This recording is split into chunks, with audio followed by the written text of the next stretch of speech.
রাসূল সাল্লাল্লাহু আলাইহি সাল্লাম বললেন, যদি আমি জানতাম যে তুমি উকি মেরে দেখছো তাহলে অবশ্যই এই শলাকা দিয়ে তোমার চোখ ফুড়িয়ে দিতাম, তোমাকে অন্ধ করে দিতাম। তো আল্লাহ রাসূল বললেন যে জেনে রাখো, মূলত অনুমতির বিধান রাখা হয়েছে দৃষ্টি সংরক্ষণের জন্য।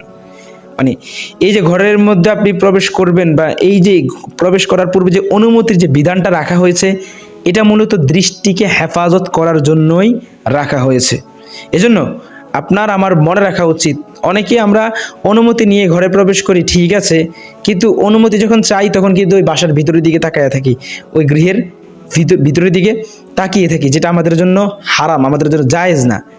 এই যে ইসলামের একটা শিষ্টাচার, হ্যাঁ, হাদিসের মধ্যে বর্ণিত একটা বিষয়, এটা আমরা অনেকেই জানি না। হ্যাঁ, যারা অনুমতি নিয়েও প্রবেশ করি তাদের মধ্যে ম্যাক্সিমাম মানুষই কি এটা জানে না। এজন্য প্রিয় ভাই বোন, প্রিয় মুসলিম ভাই, আমরা এই বিষয়টার প্রতি খুবই সচেতন থাকতে